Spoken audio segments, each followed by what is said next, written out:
רופא האיטלקי, שלום. שלום, אהלן. מה הכנת כאן? קודם כל אני שמח שהתארחתי לכם עוד פעם נוספת, אני כבר מרגיש בן בית. עם האוכל הזה אתה מוזמן כל יום. בדיוק, כולל הבית הפרטי שלנו. בול. חברים, תפריט חדש של הרופא האיטלקי. אנחנו נתחיל קודם כל במנות. יש לנו פה פיצות, מעבר לפיצות. יש לנו פה פוקאצ'ות. יש לנו... רגע, זה גם לא סתם פיצה, אתה עובר מהר מדי על מה שלידי כאן, על כל הטוב הזה.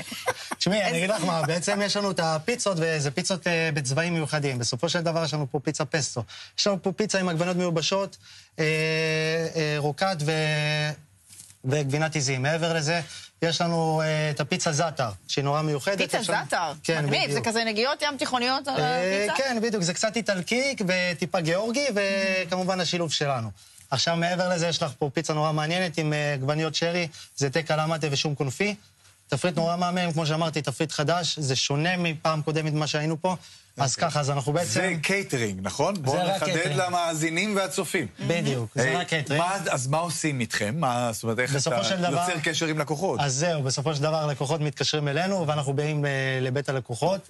אנחנו יכולים להגיע לבית, אנחנו יכולים להגיע לשטח, או לכל בעצם, כל מקום אחר שהם... אבל אתה בא, אתה לא שולח. לא, אני בעצם כל אירוע אני נוכח, כי בסופו של דבר אנשים רוצים לראות אותי, את הפרצוף שלי. אז בעצם לכל אירוע אני נוכח, גם אם זה 10 אנשים, גם אם זה 300 אנשים. אגב, אנחנו חברת קייטרינג הראשונה בישראל, שעשה סמנה ל300 סועדים. מה אתה אומר? כן. איך יצאת מהיום הזה? איך נראית? תשוש. לא, תשוש לא. כמו הפיצה הזאת. לא, אני יכול להגיד לכם, ככל שיותר קשה לי, אני יודע שאני מסוגל יותר קשה. חוץ מזה הוא צעיר, אתה בן 30, נכון? אני בן 30, נכון. ועסוק מאוד. עסוק ודי, אבל מעבר לזה יש גם את הקטרינג הבשרי, אבל היום אנחנו פוגשים בקטרינג החלבי שלנו. אז כמו שאנחנו בעצם, אנחנו ניגע במוצרים שיש לנו כאן. יש לנו פה פיצות, מעבר לפיצות, יש לנו בורקס טורקי, יש לנו חצ'פורי. כמו שאמרתי, קצת נגיעות, שזה לא רק איטלקי, אבל הרבה דברים אחרים. אני איתם בשביל שיהיה סאונד של קראנץ'. מה אכפת לכם? תתאמי, הסלטים... אנחנו תוך כדי נמשיך לדבר.